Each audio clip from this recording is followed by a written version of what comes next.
ایک سیکنڈ بھائی میں نے بھی تصویریں کہنی ہے بھائی.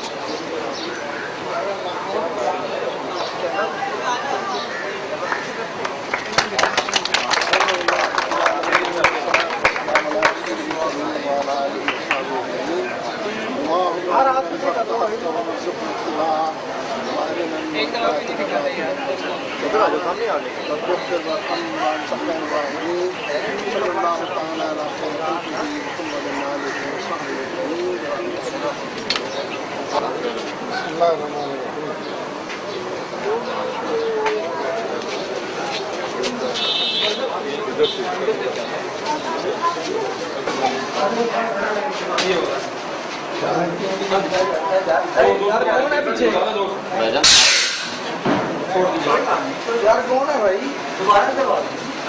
امیر وزیر صاحب، ملک شاہد اسلم، دیگر وزراء جماعت، حاضرین مجلس، میرے بھائی اور دوستوں، عزیز اور ساتھی، مجھے خوشی ہے کہ واٹر فلٹریشن پلانٹ کے حوالے سے آج کی اس تقریب کا انعقاد کیا گیا ہے اور مل بیٹھنے اور حالات پر تبادلہ خیال کرنے کی گنجائش نکالی گئی.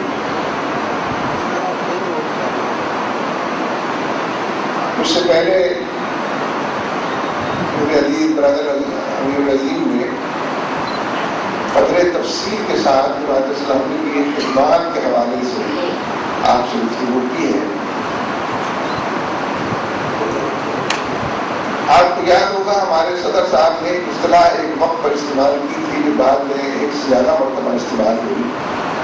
اسٹیٹ ایکٹرز اور نان اسٹیٹ ایکٹرز.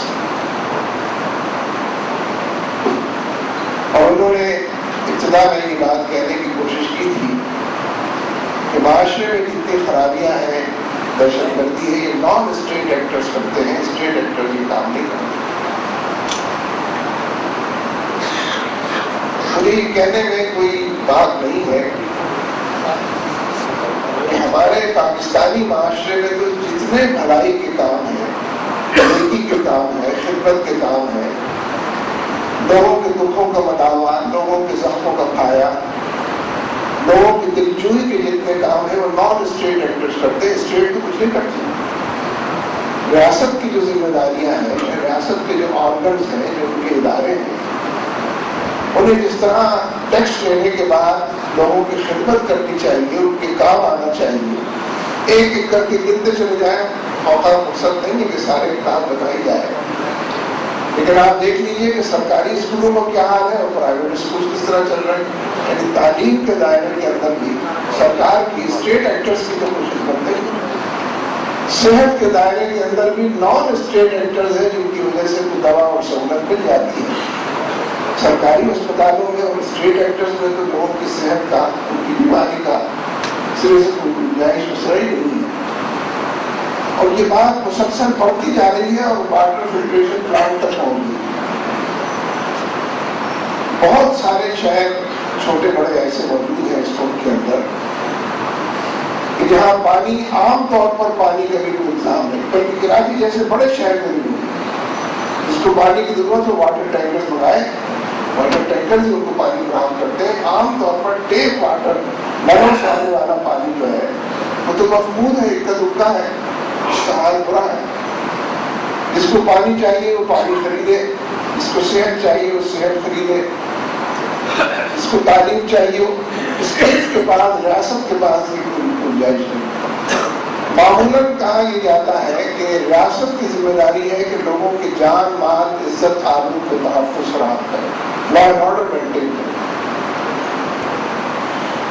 لیکن آپ کو معلوم ہے کہ اس کے لیے بھی پرائیویٹ گارڈز کی کمپنیاں کھل گئی ہیں ہر جگہ پر. آپ کو اپنا جان و مال کو زیادہ عزیز ہے تو گارڈ رکھیں، ایک کاروبار میں رکھیں، ایک گھر کے اندر رکھیں، ایک گاڑی کے اندر رکھیں. اسٹیٹ اس سے بڑی ذمہ ہے کہ آپ کے جان مال کی حفاظت. یعنی رفتہ رفتہ نان اسٹیٹ ایکٹرز ہی ہے، یہ پرائیویٹ سیکٹر ہے کہ جو لوگوں کو یہ تمام ضرورتیں اور سہولتیں فراہم کرتا ہے. اسی لیے دیکھیے بات اس کے آگے بھی نکل گئی. جب تعلیم بھی آپ کی اپنی ہوگی، دین بھی آپ خود ہی سمجھیں گے، سیکھیں گے، اسٹیٹ کی ذمہ داری نہیں ہوگی، تو لوگوں نے پھر جہاد بھی شروع کر دیا.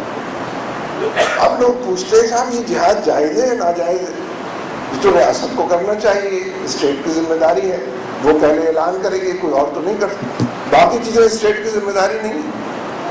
کہ تمام زندگی کے دائروں کے اندر لوگ خود ہی سارے کام اپنے کرتے ہیں، اور اب ایبٹ آباد کے واقعے کے بعد تو جس کو پاکستان عزیز ہے اسے پاکستان کے تحفظ کے لیے خود ہی کوئی فوج ترتیب دینی پڑے گی، خود ہی کوئی، ابھی تو آپ ہو سکتا ہے اس کو غیر سنجیدہ گفتگو سمجھیں، لیکن چند دنوں، کچھ ہفتوں مہینوں کے بعد اس کو سنجیدہ گفتگو کے طور پر سمجھ میں آنے لگے گا۔ آپ کو اپنی ISI بنانی پڑے گی جو امریکہ کو کنٹرول کرے۔ یہ ISI تو فیل ہو گئی ہے، یہ ملٹری کے تو ساری چیزیں جیم ہو گئی کہ ان کو تو پتہ ہی نہیں، اور کہتے ہیں اب کی بار اگر اس نے ایسا کیا تو ہم نظر ثانی کریں گے، یعنی جو ہو گیا ہے اس پر کچھ نہیں کریں گے ہم، اور جو آئندہ ہوگا تو اس پر نظر ثانی، آپ زندہ رہیں گے اس کے بعد نظر ثانی کے لیے۔ یہ جو پورا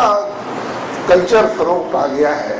اس کے نتیجے میں اب یہ نان اسٹیٹ ایکٹرز کی ذمہ داری ہے کہ پاکستان کو تحفظ دیں، اپنے ایٹمی پروگرام کے تحفظ کے لیے مل کر بات کریں، اور میں امیر وزیر صاحب سے کہوں گا کہ بات اسلامی سے کہوں گا کہ وہ واقعی سنجیدگی سے اس بات پر غور کریں، اس لیے کہ یہ ادھر جتنے پچھلے ایک ہفتے کے اندر واقعات پیش آئے ہیں اور ایک ہفتے کے اندر جتنے اس پر رد عمل کا اظہار ہوا ہے، صدر صاحب تو بولے ہی نہیں ہے اب تک، حالانکہ اوباما نے اپنی تقریر میں یہ بات کہی کہ میں نے پاکستان کے صدر کو انفارم کیا تھا، ٹیلی فون کیا تھا، لیکن زرداری نے نہیں بتایا کہ ٹیلی فون کیا تھا یا نہیں کیا تھا، اور کیا تھا تو کیا کیا تھا۔ لوگ سننے کے خواہاں ہیں کہ صدر صاحب قوم کو اعتبار ملے، وہ اعتبار میں نہیں لے رہے۔ وزیر اعظم صاحب کے لیے زیادہ ضروری تھا کہ وہ فرانس تشریف لے جائیں، فرانس تشریف لے جائیں، جاتے جاتے البتہ یہ بیان دے گئے تھے کہ بہت اچھا ہوا، بہت بڑی کامیابی ہم نے حاصل کی ہے، فتح مبین قرار پایا، جو کچھ واقعہ ہو چکا ہے، یہ کہہ کر وہ چلے گئے۔ اور پھر کور کمانڈرز کے اجلاس کے نتیجے میں سب سے زیادہ جس چیز کا نوٹس لیا جانا تھا وہ پہلی اور بنیادی چیز یہ تھی کہ امریکی اہلکاروں نے، سینیٹرز تک بھی اس کے اندر شامل ہیں، باقی اس کے اوپر کے ذمہ دار بھی لوگ شامل ہیں، تسلسل کے ساتھ سب نے یہ بات کہی، میڈیا اور پریس نے بھی یہ بات کہی کہ اگر پاکستان کی آرمی کو، فوج کو یا کسی ایجنسی کو پہلے بتا دیا ہوتا کہ اسامہ بن لادن یہاں ہے تو پھر ہم کارروائی نہیں کر سکتے، تو اسامہ بچ کے چلا جاتا۔ آپ کی تذلیل اس سے زیادہ ہو سکتی ہے پوری قوم کی کہ آپ قابل اعتماد ہی نہیں ہے، قابل بھروسہ ہی نہیں ہے، آپ سے شیئر نہیں کیا جا سکتا، جس کو وہ دشمن سمجھتے ہیں آپ بھی اس کو دشمن، آپ اس کو اطلاع کر دیتے ہیں۔ اس کا کوئی نوٹس کور کمانڈرز کے اجلاس میں نہیں لیا گیا، کوئی بات اس سلسلے میں نہیں، وہی بات کہی گئی ہے کہ آئندہ اگر ہوگا تو ہم اس کا سنجیدگی کے ساتھ نوٹس لیں گے اور سنگین واقعے کے طور پر اس کا نوٹس لیں گے۔ دیکھیے بات کیا ہے، ایسے تو دیکھیے کتنا عجیب و غریب معاملہ ہے، کون سی ٹیکنالوجی کی بات آپ کر رہے تھے، یعنی کیا ٹیکنالوجی اور سائنس اور کیا فوجیں اکیلے اسامہ بن لادن کا مقابلہ کر رہے ہیں، یا فار دیٹ پرپز القاعدہ اگر کہہ لیا جائے تو جس القاعدہ کے کوئی گیریزن نہیں ہے، جس کا کوئی کنٹونمنٹ نہیں ہے، جس کی فوجیں نظر نہیں آتی ہیں، جس کے لوگ دکھائی نہیں دیتے ہیں، وہ ساری دنیا میں اتنے مضبوط ہے کہ دنیا بھر کی 60% فوجیں اس وقت افغانستان میں ہیں، 60% فوج ہے دنیا بھر کی، سائنس اور ٹیکنالوجی سے آراستہ پیراستہ فوج، جدید ترین ہتھیاروں سے لیس فوج ہے، پروفیشنلی اتنی ساؤنڈ اور بہترین فوج جو افغانستان میں، ساری ٹیکنالوجی شکست کھا گئی ہے۔ 10 سال ہو چکے ہیں افغانستان میں، امریکیوں کو، یعنی نیٹو کو اور نان نیٹو امریکن الائز، 26 ملکوں کی فوج نیٹو ہے، 14 نان نیٹو الائز، 40 ملک تو نقد ہیں، اس کے علاوہ بھی ہیں، یہ سب مل کر دنیا بھر کی 60% فوج بنتی ہے جو افغانستان میں موجود ہے۔ اگر 10 سال میں انہوں نے اسامہ کو مار دیا ہے، بقول ان کے اس کو شہید کیا ہے، تو یہ تو بڑا کارنامہ ہے کہ اتنی بڑی فوج دنیا بھر کی تمام ترقی یافتہ لوگ، اور کہتے ہیں نہتا تھا، اس کے مقابلہ بھی نہیں کیا، نہتے لوگوں کو سارے لوگوں نے مل کر مار دیا، بڑی خوشی منا رہے ہیں، جشن منا رہے ہیں۔ یہ سائنس اور ٹیکنالوجی کی شکست ہے، اس لیے کہ سائنس اور ٹیکنالوجی فی نفسہ ہی شکست اور فتح کا عنوان نہیں ہے۔ امریکہ کے پاس ہوگی، ظالموں کے پاس ہوگی، لوگوں کا حق چھیننے والوں کے پاس ہوگی تو شکست کھائے گی۔ اگر امن پسند لوگوں کے پاس ہوگی، حق اور انصاف کی بات کرنے والوں کے پاس یہ سائنس اور ٹیکنالوجی ہوگی، یعنی تلوار اور بندوق تو نیوٹرل چیزیں ہیں نا، یہ خود تو ظالم نہیں ہوا کرتی۔ جس بندوق کے پیچھے ظالم کھڑا ہے وہ بندوق ظالم کام کرے، ظلم کرے اور اس کے نتیجے میں شکست کھائی جیسا کہ شکست کھا گئی۔ اصل میں ہماری مشکل یہ ہے کہ ہم خود یعنی جو دینی لوگ بھی ہیں وہ ذہنی طور پر اس درجہ احساس کمتری کا شکار ہیں کہ دین کے حوالے سے چیزوں کو سوچنے کی صلاحیت سے ہماری ہو گئی۔ یعنی آپ کی تو پوری تاریخ ہی یہی ہے نا، اس سے مختلف تاریخ تو کبھی نہیں ہوئی۔ آپ کو کچھ جنگ یاد ہے ایسی مسلمانوں کی کہ جس میں مسلمانوں نے اسلحے کی برتری کی وجہ سے، آلات حرب و ضرب کی مقدار کی وجہ سے اور اپنی تعداد کی وجہ سے فتح حاصل کی؟ کوئی جگہ ایسی نہیں۔ جس جنگ میں آپ لڑے اور جیتے ہیں آپ کی نفری ہمیشہ کم تھی، آپ کی تعداد تھوڑی تھی، آپ کے بعد آلات حرب و ضرب کم تھے، آپ کے پیٹ پہ پتھر بندھے ہوئے تھے، آپ کئی وقت کے فاقے سے تھے، آپ کے جسم پر چیزڑے لگے ہوئے تھے۔ ان گنت لوگ وہی تھے آگے بڑھنے والے کہ جن کو جنگ کا بھی کوئی زیادہ تجربہ نہیں تھا۔ یہ تاریخ کیا ہے آپ؟ کیا یہی آپ کی تاریخ؟ اسی تاریخ نے افغانستان میں برطانیہ کو شکست دی، اسی تاریخ نے افغانستان کے اندر روس کو شکست دی، اور اسی تاریخ نے اپنے آپ کو دہراتے ہوئے آج افغانستان کے اندر امریکہ کو، نیٹو کی فوجوں کو شکست دے چکا ہے۔ یہ ایمان کا حوالہ ہے۔ اس ایمان کے حوالے کو جتنا مضبوط کریں گے، تعلق باللہ کی جس درجے ہم آبیاری کریں گے، میں یہ نہیں کہنا کہ دنیا کے ساز و سامان سے بے پرواہ اور بے نیاز ہو جائیں، لیکن دنیا کے ساز و سامان کو خدا نہ بنائیں کہ یہ ہوگا تو کچھ ہوگا، یہ نہیں ہوگا تو کچھ نہیں ہوگا۔ اس کو ویٹو پاور نہ دے دنیا کے ساز و سامان، اس کے ہونے اور نہ ہونے پر اپنے آگے بڑھنے اور پیچھے ہٹنے کا عنوان نہ سجائے۔ اس لیے بات کیونکہ شروع ہو گئی تھی تو میں نے بھی وہیں سے بات کو شروع کر دیا، لیکن حقیقت یہ ہے کہ چاروں طرف کے حالات اس بات کی گواہی دے رہے ہیں کہ وہ جو آج کی سپر پاور، اس کے نام لیوا، اس کے جلو میں چلنے والے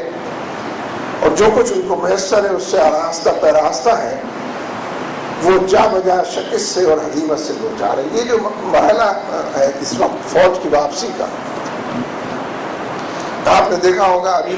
برسلس کے اندر اجلاس ہوا تھا، دوسری جگہ اجلاس ہوا تھا نیٹو کا، اور امریکنز کے تھنک ٹینکس بھی، ان کے لکھنے والے بھی مسلسل اس بات کو لکھ رہے ہیں فوجوں کی واپسی، امریکہ کی فوج کو، نیٹو کی فوج کو افغانستان سے واپس آنا چاہیے۔ پھر خود ہی لکھتے ہیں کہ لیکن اگر ایسا کیا تو پھر وہاں طالبان کی حکومت بن جائے گی۔ بے سر و سامان طالبان ہیں، کرولی کا ایک اصطلاح پہلے استعمال ہوتے تھے، جن کی جیب میں کچھ کے کرولی ہے کچھ کے کرولی بھی نہیں ہے، بے سر و سامان گئے گزرے لوگ ہیں جن کو کھانے کو ٹھیک سے میسر نہ ہو، جن کو پہننے کو ٹھیک سے میسر نہ ہو، وہ لڑنے کی کتنی استعداد اپنی کر، لیکن خوف دیکھیے آپ، اگر ہم نے فوجیں وہاں سے ودرا کر لی تو پھر اس خلا کو طالبان پر کریں، افغانوں کی اپنی ایک شرعی حکومت پھر وہاں پر بن جائے۔ اچھا تو پھر تعداد میں اضافہ کیا جائے، تو دوسرا یہ مسئلہ آتا ہے کہ فوجوں کی تعداد بڑھائیں۔ پھر انہیں کے تھنک ٹینکس کہتے ہیں کہ کیا ہم واشنگٹن کے ایئرپورٹ پر تابوت وصول کرتے رہیں، اس کی مقدار بڑھ جائے گی، ان کی تعداد میں اضافہ ہو جائے گا۔ نہ پائے رفتن نہ جائے ماندن کی بات ہے، نہ اگلتے بنتی ہے نہ نگلتے بنتی ہے، بڑھائیں تو مسائل ہیں، گھٹائیں تو مسائل ہیں، واپس لوٹے تو کیسے لوٹے، برقرار رہیں تو کیا کریں۔ یہ کس کا المیہ ہے؟ یعنی کس کے حوالے سے between deep sea and devil جس کو کہتے ہیں، اس حوالے کے کون سے فیصلے کو پہنچے؟ یعنی طالبان یا افغانستان کے افغان جو ہیں ان کے پاس کون سی جادوئی چھڑی ہے، ان کے پاس کون سا اللہ دین کا چراغ آ گیا ہے، انہوں نے کون سے دیو اور جن جو ہے کئی بوتلوں کے اندر بند کر لیے جو امریکیوں پر پھینک دیتے ہیں۔